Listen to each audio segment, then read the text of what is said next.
नमो देवाय। ओम नमो भगवते वासुदेवाय।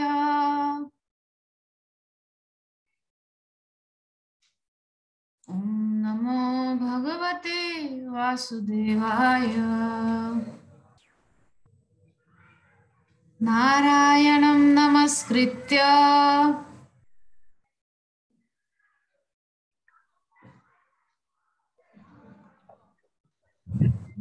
नरं चैव नरोत्तमम्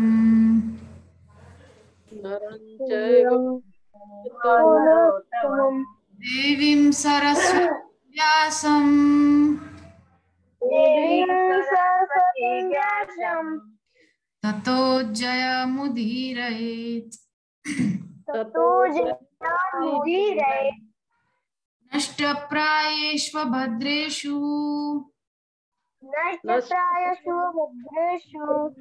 नित्यं भागवत सेवया।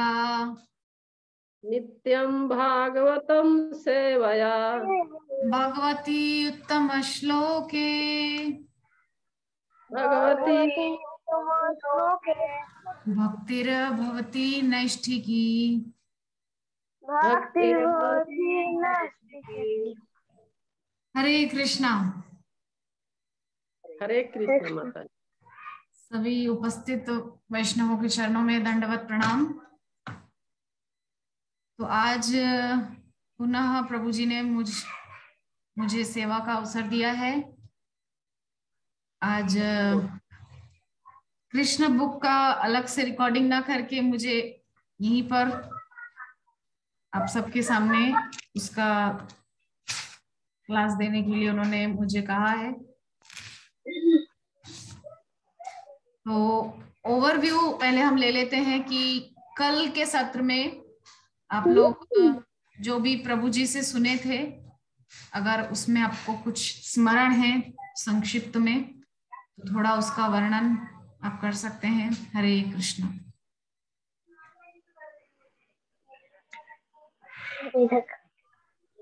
हरे कृष्ण मुरारी। कृष्णा माता जी। आपको कुछ स्मरण है कल की क्लास में आप क्या सुने थे?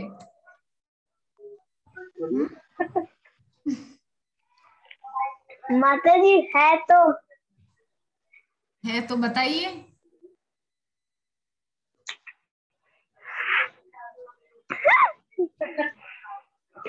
ठीक है बोलिए।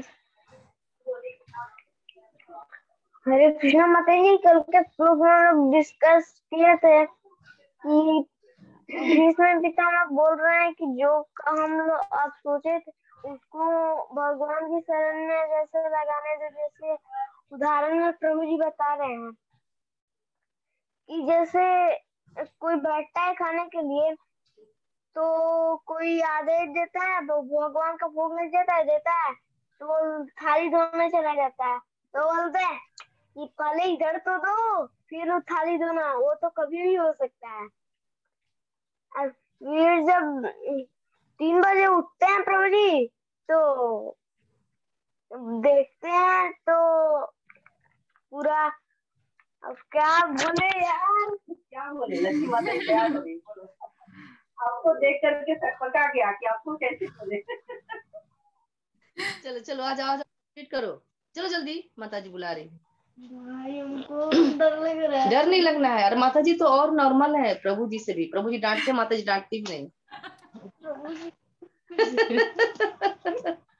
चलो आ जाओ, माता जी एकदम बिल्कुल नहीं डांटती है। चलो। जितना आपको याद है उतना बोल दो, उसमें उतना लज्जा पाने का जरूरत नहीं है। बोलो बोलो। माता जी कल के श्लोक में आप बोले थे कि जब तो आपको भी सुन दो और तरफ डिस्टर्ब करते हो। बोलते हैं कि जब हम उठते हैं तब देखते हैं कि लक्ष्मी माँ तैयार होती है। जब पूछते हैं कि धोती कहाँ है तो खींचती है, तो बोले कि बाप रे इतना ठंडा में खींच दी। हाँ तो हो गया या और भी कुछ? बोल दो, नहीं बताऊंगा। ठीक है, नहीं माता जी। कोई बात नहीं। विभा माता जी, आपको कुछ स्मरण है यदि तो आप बताइए।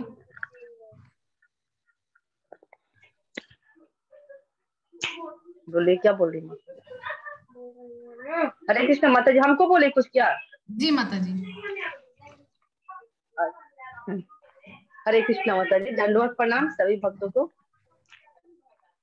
तो कल के क्लास में जो हम लोगों ने भीष्म पितामह के बारे में इतने दिनों से पढ़ते आ रहे हैं, तो भीष्म पितामह के बारे में जो इतना सुंदर हम लोगों ने चर्चा प्रतिदिन कर रहे हैं, तो कल का श्लोक में भी वही हुआ था कि आखिर भीष्म पितामह कितने महान आत्मा है जो कि भगवान खुद चल करके उनके पास दर्शन देने आए हैं अंतिम क्षण में।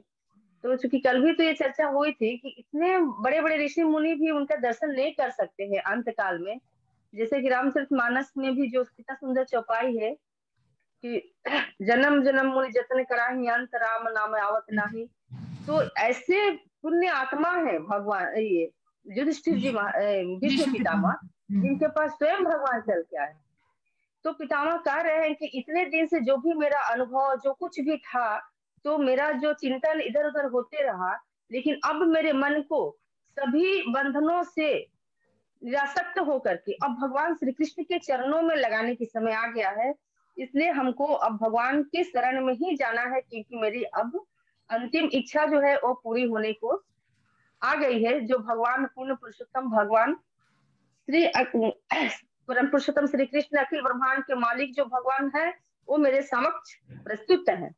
तो इस प्रकार से कल का श्लोक में ऐसा हुआ था चर्चा कि भगवान जो है ना सदैव भक्त के बस में होते हैं। भक्त कभी भगवान के बस में नहीं है। भक्त तो भक्ति करने के लिए स्वतंत्र होते हैं। तो देखिए, इनका पितामह का भक्ति देख करके भगवान खुद खींचे चले आते हैं। फिर हम लोगों में रामावतार में भी देखते हैं कि सबरी के घर भगवान खुद चले जाते हैं। केवट के पास भी भगवान को बुलाना नहीं पड़ता है, खुद चले जाते हैं। इस प्रकार से हम लोगों को तो यही शिक्षा मिल रही है कि किसी भी प्रकार भगवान की भक्ति हमें करनी चाहिए, ताकि अंत काल में जो मृत्यु के समय जो इतनी व्यथा होती है, इतनी दर्द सहना पड़ता है, वो दर्द हमें सहने के लिए ना मिले। और खूब सुंदर मुरलीधर पीताम्बरधारी भगवान श्री कृष्ण की ध्यान करते हुए, ध्यान ना भी हो सके तो कम से कम हरे कृष्णा महामंत्र का उच्चारण पूरा ना भी हो सके तो कम से कम हरे कृष्ण भी बोल सकते हैं। इस तरह से अपना यदि शरीर को हम लोग त्यागते हैं तो बहुत अति उत्तम होता है। और हमारा जो है इस मनुष्य शरीर को पाने का मुख्य उद्देश्य भी यही है। तो हम लोग इस उद्देश्य से भगवान को पा सकते हैं। तो भगवान प्रभुपाद का तात्पर्य में बड़ी सुंदर लिखे हैं कि भक्त जो होता है ना, भक्त जो होता है अपने भौतिक इच्छाओं को जैसे धीरे धीरे छोड़ता है ना, उतना ही भगवान जो है उनको अपने तरफ आकर्षित करते हैं। अब भक्तों को ही ताड़ने के लिए भगवान जो है धरा धाम पर आते हैं, उनको अपने धाम में पहुंचाने के लिए। जो भक्त भक्ति करता है उनको उनके हृदय में बैठ करके उपदेश देते हैं कि आप मेरे पास आओ। और जो अभक्त होते हैं इनकी इच्छाओं को तो पूरा करते ही हैं, लेकिन भक्त को कुछ विशेष तरह से भगवान जो है उन्हें उपदेश देते हैं। तो इस प्रकार से हम लोग प्रतिदिन भीष्म पितामह से कुछ ना कुछ सीख लेते हैं। जो इतने ऋषि मुनियों महान आत्मा वाले ऋषि महर्षि ब्रह्मर्षि सब एकत्रित हुए हैं, जो विष्णुदेव का प्रवचन को उनके अनुभव को सुनने के लिए, और साथ में पांडव और भगवान श्री कृष्ण भी। तो अब अंतिम क्षण जा रहा है भीष्म पितामह का, तो आगे का श्लोक में आप बताएंगे क्या करना है। हरे कृष्ण माता जी, दंडवत प्रणाम। नंद किशोरी माता जी, आपको कुछ कल की कथा में कुछ स्मरण है आपको यदि तो बताइए।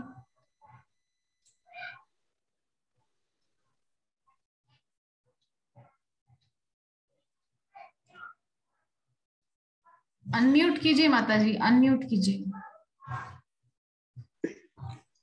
जी माता जी, हरे कृष्णा।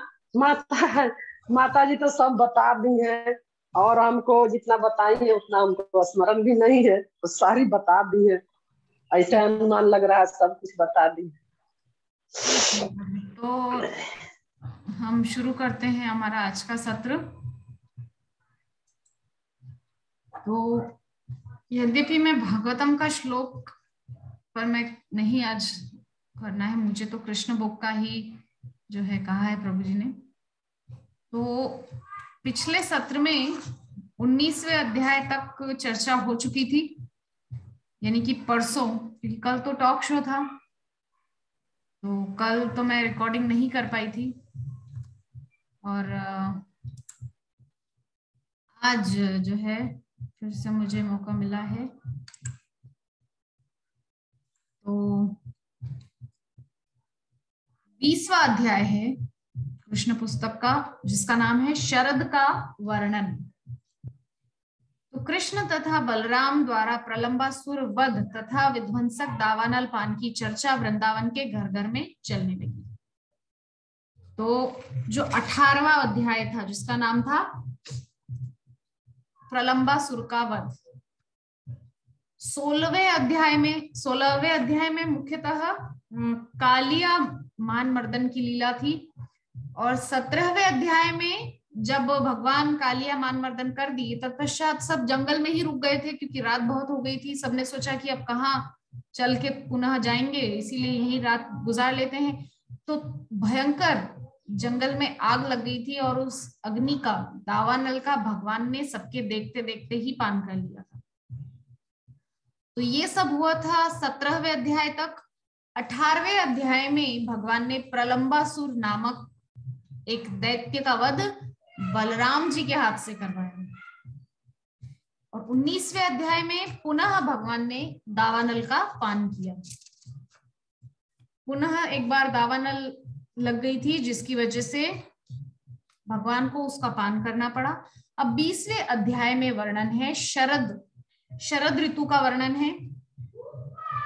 तो ग्वालों ने इन अद्भुत कार्यों का वर्णन अपनी पत्नियों तथा अन्य सबों से किया, और वे सभी आश्चर्यचकित थे।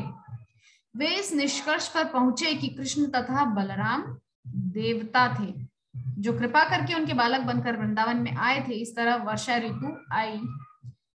तो दावानल, प्रलंबासुर वध और दावानल पान, दूसरी बार जो भगवान ने दावानल का पान किया, उसकी चर्चा सब ग्वाल बाल सखाओं ने, बड़े जो ग्वाले हैं, उन सब ने अपने अपने घरों में इस सब की चर्चा की, और सभी ये सुनकर के बहुत आश्चर्यचकित थे, और सभी सोच रहे थे कि ये दोनों भाई तो देवता हैं। उनको देवता मान रहे थे, और ये सोच रहे थे कि हैं तो ये देवता, लेकिन हम पर कृपा करके ये जो है हमारे बालक बनकर आए हैं। तो इस प्रकार से समय बीतता गया और वर्षा ऋतु आ गई है।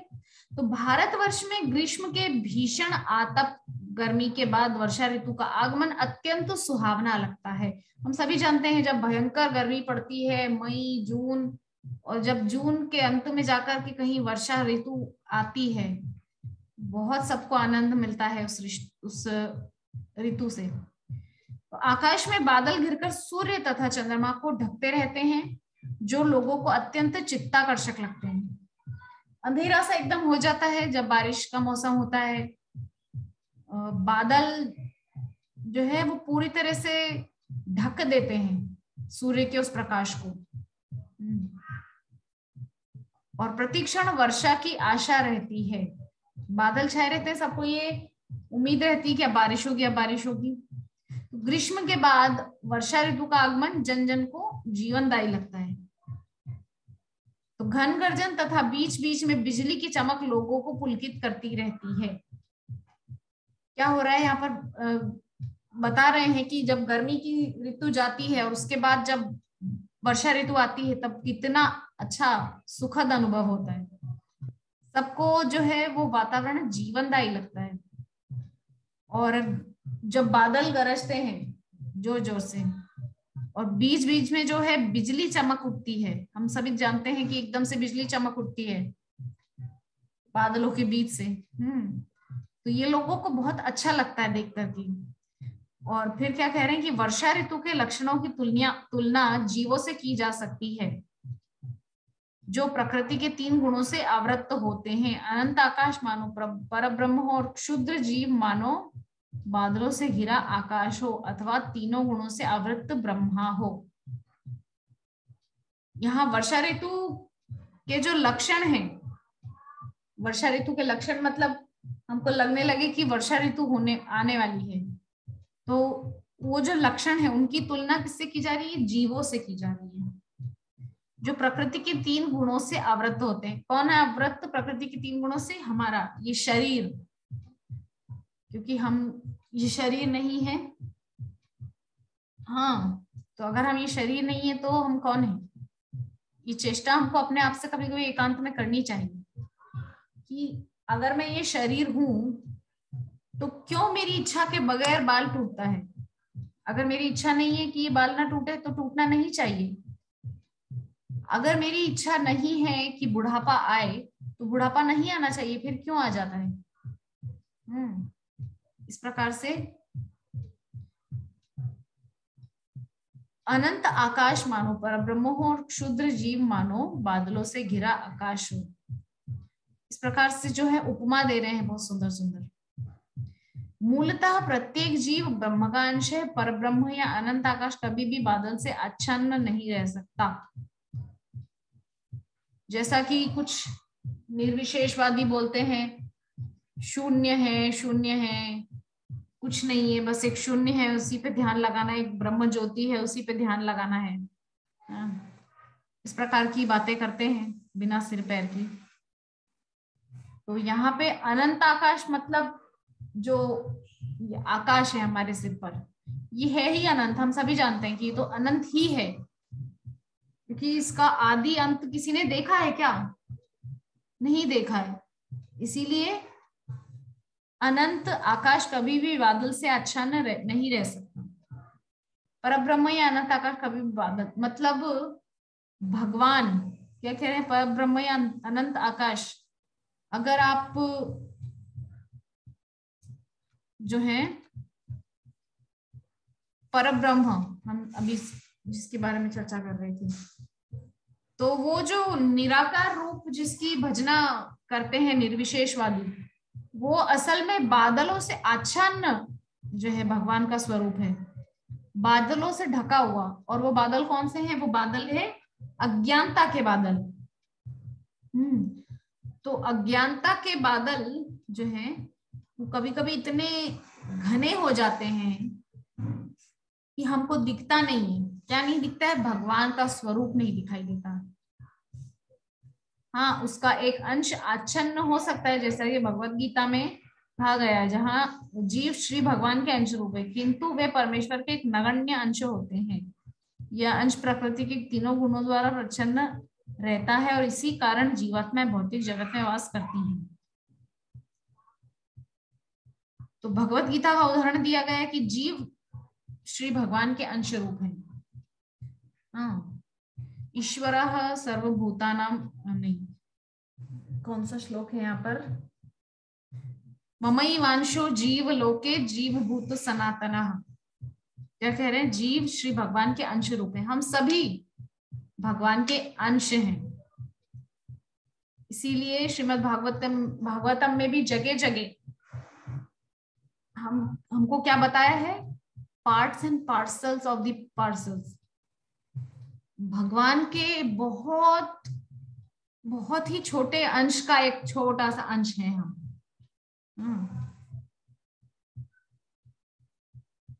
तो इस प्रकार से, किंतु वे परमेश्वर के एक नगण्य अंश होते हैं। जो लोग इस प्रकार के नियमों में नहीं चलना चाहते हैं, तो उनकी जो ब्रह्म ज्योति है भगवान के सूक्ष्म अंशों से भरी रहती है, मतलब अविद्या घेर लेती है।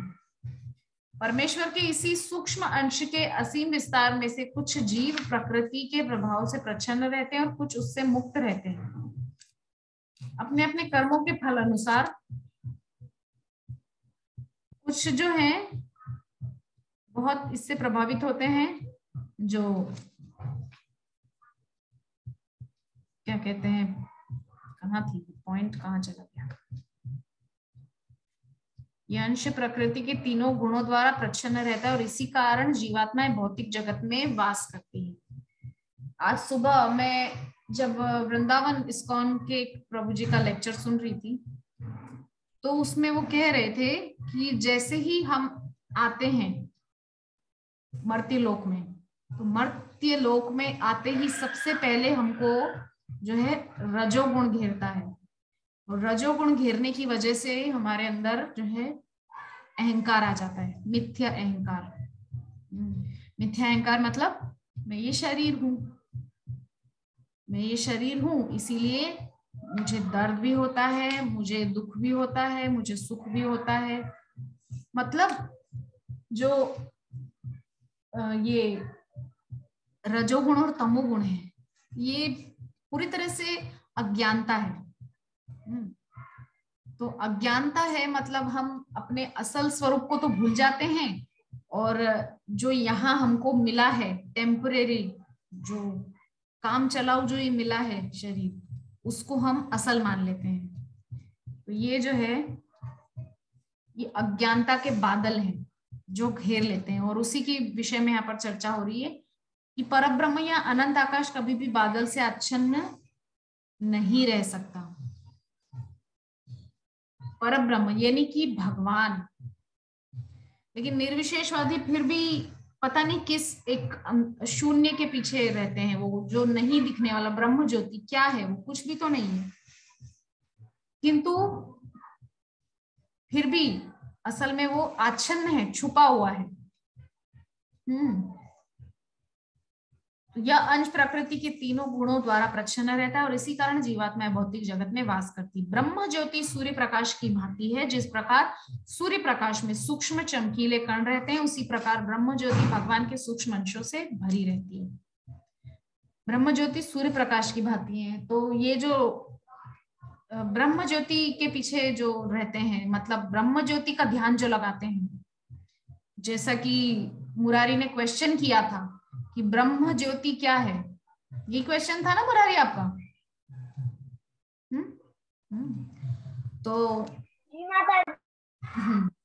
तो ब्रह्म ज्योति असल में देखो क्या होता है कि ये कुछ निर्विशेषवादी जो निर्गुण निराकार के उपासक है, वो बस आंखें बंद करके यहाँ अपनी भुवों के बीच में ध्यान लगाते हैं, और यहाँ ध्यान लगा के वो ये समाधि में देखते हैं कि वो जो ज्योति है वो यहाँ चमक रही है।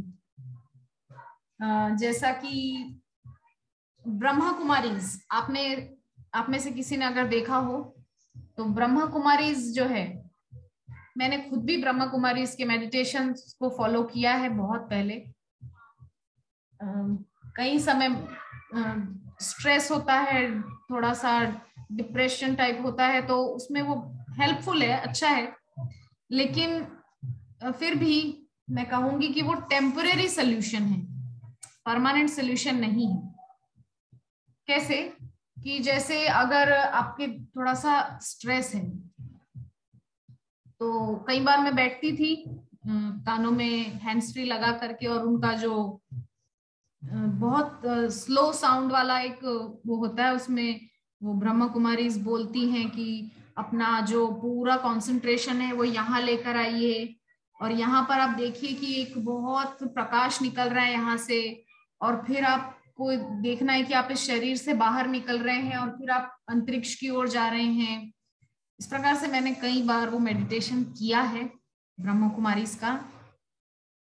किंतु सच कहूं तो हरिनाम में जो आनंद है ना, वो कहीं नहीं है। राधा माधव के उस श्रृंगार को देखने में, निरखने में जो आनंद है, वो उस ब्रह्म ज्योति में ध्यान लगाने में वो आनंद नहीं आता है, क्योंकि कंसंट्रेशन नहीं है। आज के इस समय में, कलयुग में, ध्यान लगाना नामुमकिन है, क्योंकि कली का जो धर्म है, कली का धर्म है क्या? हरिनाम। ठीक है, कलौ तद्धरि कीर्तनात्। इस कलयुग का जो धर्म है वो है हरिनाम संकीर्तन।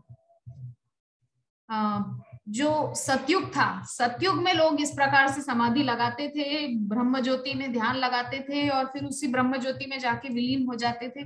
ठीक है, उस समय वो हो सकता था क्योंकि वो सतयुग था। त्रेता में जो है यज्ञ हवन इत्यादि का प्रचलन था, उसको यज्ञ हवन करके ही भगवान उस यज्ञ की जो अग्नि है उसमें भगवान का दर्शन हो जाता था, बस, उससे ज्यादा कुछ नहीं। तत्पश्चात द्वापरे परिचर्याया, सेवा करने पे भगवान का दर्शन होता था, किंतु वो भी बहुत थोड़े समय के लिए। किंतु कलयुग केवल नाम आधारा, सुमेर सुमेर नर उतर ही पारा। केवल हरिनाम जप करने से इस कलयुग में आप देखिए भक्तों ने सैकड़ों सैकड़ों बार भगवान के दर्शन किए हैं साक्षात। इसी कलयुग में मीराबाई के तो साथ लगे डोलते थे। हाँ, महाराष्ट्र के जो संत थे नामदेव, उन्होंने अपने जीवन में 200 बार पांडुरंग विठला का दर्शन किया है। ये कलयुग के भक्त हैं। तो ब्रह्म ज्योति पे ध्यान लगाना इस युग का धर्म नहीं है, इस युग का धर्म है हरिनाम। तो हमारे यहाँ पर एक माताजी रहते हैं, बांग्लादेशी हैं, तो उनका नाम है बरसाना चंद्रिका देवी दासी, मेरी गुरु बहन है। श्रीमद जयपताका स्वामी गुरु महाराज की ही शिष्या हैं। तो वो मुझसे एक दिन कह रही थी कि मैंने उनसे पूछा कि माता जी क्या आप सुबह 4 बजे उठ के मंगल आरती करते हैं आपके घर में? बोलते हैं देखो लक्ष्मी, ऐसा है कि ये जो कलयुग है ना, इस कलयुग का धर्म परिचर्या यानी कि सेवा पूजा नहीं है। इस कलयुग का धर्म है नाम, हरिनाम जप। इसलिए मैं तो सुबह उठ के अगर स्नान करने जाना हो तो ठीक है, वरना बिना स्नान करे ही थोड़ा हाथ मुंह धो के और जप करने बैठ जाती हूँ। और सच में बालकनी में मैं रोज देखती हूँ तो वो जप करते हैं माता जी पहले, उसके बाद स्नान करके जो है भगवान को फिर आराम से 7 बजे 6-7 बजे उनका दर्शन आरती श्रृंगार आरती करते हैं। तो इस कलयुग का जो धर्म है वो है हरिनाम। इसीलिए जो प्रथम प्राथमिकता जिसको देनी चाहिए वो सिर्फ हरिनाम को देनी चाहिए। तो ब्रह्म ज्योति की बात हम सब कर रहे थे। तो परमेश्वर के इसी सूक्ष्म अंश के असीम विस्तार में से कुछ जीव प्रकृति के प्रभाव से प्रच्छन्न रहते हैं और कुछ उससे मुक्त रहते हैं। भगवान की जो शक्ति है उसका विस्तार बहुत अपार है। अगर आप में से जिसके पास भी श्रीमद् भागवतम है तो मेरा निवेदन है आप सबसे कि आप नित्य ही श्रीमद् भागवतम का अध्ययन कीजिए, क्योंकि अभी मैं खुद भी 3य स्कंद मेरा चल रहा है। तो 3य स्कंद में इतना अद्भुत उसमें वर्णन है कि भगवान जब विस्तार करे सृष्टि का तो उन्होंने पहले ही सब भूमिका तैयार कर दी थी। ब्रह्मा जी को केवल निमित्त बनाया कि अब आप सृष्टि करो। भगवान पहले ही जो है अपना कार्य कर दिए थे अपनी तरफ से, जो कुछ सब कुछ भगवान ही किए थे। असल में ब्रह्मा जी को तो केवल एक फॉर्मेलिटी पूरी करनी थी। तो इस प्रकार से भगवान की अपार शक्ति, क्या कह रहे हैं यहाँ पे, असीम विस्तार में से कुछ जीव प्रकृति के प्रभाव से प्रच्छन्न रहते हैं और कुछ उससे मुक्त रहते हैं। तो प्रकृति के प्रभाव में आने वाले जीव हैं हम सब, और प्रकृति के प्रभाव में जो नहीं आते हैं वो होते हैं शुद्ध भक्त, जैसे कि श्रील प्रभुपाद। ये शुद्ध भक्त हैं, ये प्रकृति के प्रभाव में नहीं आते। मतलब सतोगुण, रजोगुण, तमोगुण तीनों से ऊपर। प्रभुपाद की इतनी आयु थी किंतु उन्होंने परवाह नहीं की, प्रचार किया। और हमारे जो इस्कॉन परंपरा में जो मूल जो चीज है वो है प्रचार। इसको कहते हैं कीर्तन भक्ति। नवदा भक्ति में अगर आप ध्यान दिए होंगे तो दूसरी भक्ति है कीर्तनम। कीर्तनम मतलब भगवान की कीर्ति का प्रचार करना, और वही इस्कॉन की नींव है। तो यहाँ कह रहे हैं कि प्रकृति के प्रभाव से कुछ मुक्त भी रहते हैं। तो पृथ्वी से सूर्य प्रकाश द्वारा जो जल खींचता है वही बादल बन जाता है। हम सभी जानते हैं सूर्य जो है समुद्र में से जल सोख करके, बहुत सारा जल ले करके उसी जल को पुनः बरसा के जो है वर्षा ऋतु में अपना कार्य करते हैं। तो सूर्य निरंतर 8 मास तक पृथ्वी की सतह से सभी प्रकार के जल को भाप में परिणत करता है। और यही जल बादलों के रूप में एकत्र होता जाता है, जो आवश्यकता के समय वर्षा जल के रूप में वितरित होता है। इसी प्रकार सरकार नागरिकों से आयकर, बिक्री कर संग्रह करती है, जो अपने विभिन्न कार्यकलापों यथा कृषि, व्यापार तथा उद्योग आदि द्वारा धन दे सकते हैं। तो हम सभी जानते हैं सरकार हमसे ही सारा कर वसूल करके और हमारी सुविधाओं में ही लगाती है। मतलब सड़क निर्माण करना और प्राथमिक विद्यालय खुलवाना, केंद्रीय विद्यालय वगैरह, ये सब जो भी योजनाएं हैं सरकार किसके बलबूते चलाती है? हमसे ही टैक्स लेकर के और हमारी ही सुविधा के लिए। तो उसी प्रकार से पृथ्वी से 8 मास तक सूर्यदेव क्या करते हैं? पहले जल का शोषण करते हैं, जल लेते हैं और पुनः 4 मास उसी को बरसाते हैं। मतलब दुगना लेकर उसको बरसाते हैं। तो इसकी तुलना सूर्य द्वारा पृथ्वी से जल निष्कासन से की गई है। जब पृथ्वी की सतह पर पुनः जल की आवश्यकता पड़ती है तो वही सूर्य जल को बादल में बदलकर उस जल को सारे विश्व में वितरित करता है। हम समझ गए ये बात तो, कि बादल बन जाते हैं और फिर उसी बादल से वर्षा होती है। तो इसी तरह सरकार द्वारा संचित कर पुनः लोगों में शैक्षिक कार्य, जन कार्य, सफाई के कार्य आदि के लिए वितरित हो जाना चाहिए। अच्छी सरकार के लिए अत्यंत आवश्यक है सरकार को मनमाना व्यय करने के लिए कर संग्रह नहीं करना चाहिए। तो जैसा कि आप प्रभु जी से सुने होंगे श्रीमद् भागवतम में कि किस प्रकार से जो राजधर्म भीष्म पितामह समझा रहे थे, उसमें उन्होंने क्या समझाया कि बिना वजह है, मतलब अकारण जनता से जो है कर वसूली नहीं करनी चाहिए, आवश्यकता अनुसार ही। तो उसी प्रकार यहाँ पर भी श्रील प्रभुपाद वर्णन कर रहे हैं। सरकार को मनमाना व्यय करने के लिए कर संग्रह नहीं करना चाहिए, अपितु संचित कर का उपयोग राज्य के जन कल्याण कार्यों में किया जाना चाहिए। तो वर्षा ऋतु में समूचे देश में तेज हवाएं चलती हैं, जो बादलों को एक स्थान से दूसरे स्थान तक ले जाकर जरूरतमंद जीवों में जल वितरण कराने के लिए वर्षा कराती है। हम समझ ही गए कि बादलों के द्वारा वर्षा होती है। पहले सूर्य उस जल को लेता है, फिर बादल बनते हैं, फिर बरस जाते हैं। तो ग्रीष्म ऋतु के बाद जल की नितांत आवश्यकता होती है, अतः ये बादल उस धनी व्यक्ति के समान है जो आवश्यकता पड़ने पर अपना पूरा कोष लुटा देता है। यद्यपि ऐसा होता नहीं आज के समय में, हम सभी जानते हैं बड़े बड़े धनवान बैठे हैं, लेकिन कितना भी समाज में कष्ट आ जाए वो अपनी तरफ से कुछ थोड़ा अमाउंट दे देते हैं, लेकिन ऐसा नहीं करते कि पूरे तरह से अपने कोष लुटा दें। तो इसी तरह ये बादल पूरे विश्व में जल वितरित करके अपने को रिक्त कर देते हैं। मनुष्य के अलावा भगवान की सृष्टि में सब कुछ जो है बहुत सही तरीके से चल रहा है। जैसे कि कल एक क्वेश्चन आया था टॉक शो में कि ये जो माया है ये क्यों पकड़ती है। जहां तक मेरा ध्यान है मुरारी ये क्वेश्चन किए थे या पता नहीं कौन किए थे, याद नहीं आ रहा मुझे, कि माया क्यों जकड़ती है लोगों को। माता जी हमने क्वेश्चन किए थे।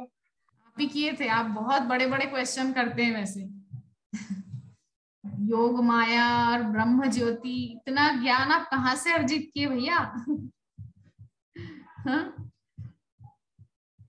तो जो माया है दिमाग में, हाँ,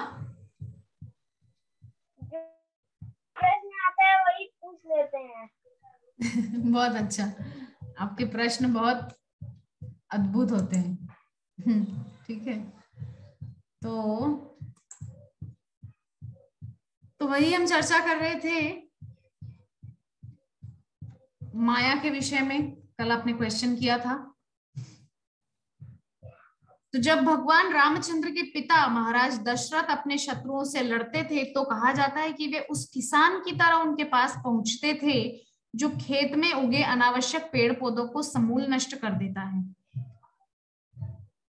जब श्री रामचंद्र भगवान के पिता श्री महाराज दशरथ जब वे किसी से अपने शत्रु से युद्ध करते थे तो ऐसा कहा जाता है कि वे उस किसान की तरह उनके पास पहुंचते थे जो खेत में उगे मतलब जो शत्रु है, शत्रु के पास दशरथ जी महाराज दशरथ इस तरह से पहुंचते थे जैसे कि जो खरपतवार उग जाती है ना खेतों में, तो उसको कैसे जो किसान है वो उखाड़ उखाड़ के फेंक देता है समूल, उसी प्रकार से दशरथ जी महाराज करते थे अपने शत्रुओं का सफाया। और जब दान देने का अवसर आता था तो वे उसी प्रकार धन वितरित करते जिस प्रकार बादल जल बरसाते हैं। तो एक तरफ तो अपने शत्रुओं के प्रति इतना भयंकर रूप धारण करते थे कि समूल नष्ट कर देंगे उनको, और दूसरी तरफ इतने महान दानी थे कि जिस प्रकार बादल सब कुछ बरसा के अपने आप को खाली कर देता है उसी प्रकार ये भी अपने आप को खाली कर देते थे।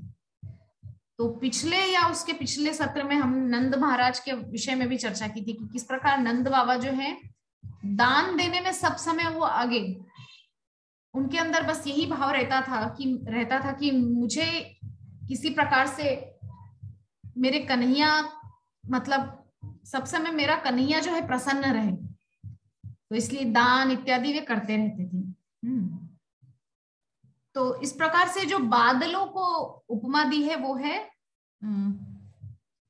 उदार धनी पुरुष की उपमा दी है, क्योंकि जो धनी होता है किंतु उदार नहीं है तो बात नहीं बनेगी। धन भी है, उदारता भी है तो दान करने का मन होगा या दान करने की हिम्मत होगी, वरना अगर धन है और उदारता नहीं है तब तो बटोर बटोर के बस इकट्ठा कर लेंगे और कुछ नहीं होना है। तो बादलों से इतनी वर्षा होती है कि जहां जल की आवश्यकता नहीं होती यथा चट्टानों पर्वतों तथा समुद्रों में वहां भी प्रचुर जल बरसता है। तो ये बादल उस दानी पुरुष जैसे हैं जो पात्र कुपात्र का विचार किए बिना ही दान के लिए अपना कोष खोल देता है, वह मुक्त हस्त दान देता है। तो वर्षा के पूर्व संपूर्ण धरातल विभिन्न प्रकार की शक्तियों से लगभग क्षीण हो जाता है और अत्यंत कृश प्रतीत होता है। वर्षा के पूर्व मतलब वर्षा आने से पहले जो है सभी प्रकार की जो शक्तियां हैं हमारी पृथ्वी की वो लगभग समाप्त हो जाती हैं, किंतु जब वर्षा होती है तो पुनः पृथ्वी जी उठती है, जैसे उसके अंदर नव जीवन का संचार हो जाता है। किंतु वर्षा के बाद पूरा धरातल वनस्पति से हरा भरा होकर अत्यंत स्वस्थ तथा बलिष्ठ प्रतीत होने लगता है। तो वर्षा ऋतु जब चली जाती है तब पूरा हम देखते हैं आसपास दूर दूर तक बस हरियाली ही हरियाली दिखती है। ये जो वर्णन चल रहा है ये शरद ऋतु का वर्णन है। अगर आप लोग नहीं समझ पा रहे हैं कि क्या है तो ये है शरद ऋतु का वर्णन। मैंने शुरुआत में ही आपको बता दिया था, अध्याय है 20वां, कृष्ण पुस्तक का नाम है शरद का वर्णन। तो शरद ऋतु जो है वो आ गई है और शरद ऋतु में क्या क्या बदलाव हो रहे हैं और ब्रजवासी क्या क्या बदलाव देख रहे हैं उसका यहाँ पर वर्णन है कि वर्षा ऋतु जो है आ गई है। वर्षा ऋतु के बाद का समय जो है वो आ गया है शरद ऋतु, और पृथ्वी जो है हरियाली से लबालब है, पूरी तरह से भर चुकी है पृथ्वी हरियाली से। इस प्रकार से जो है पूरी पृथ्वी वनस्पतियों से लद चुकी है शरद ऋतु के आगमन पर। तो इस प्रकार से ये हमारा आज का जो ज्यादा वर्णन तो नहीं हो पाया, शरद ऋतु का हमने वर्णन किया है। अब आप पुनः हमारे प्रभु जी आप सबको श्रीमद् भागवतम का क्लास देंगे। प्रभु जी आ गए हैं अभी। तो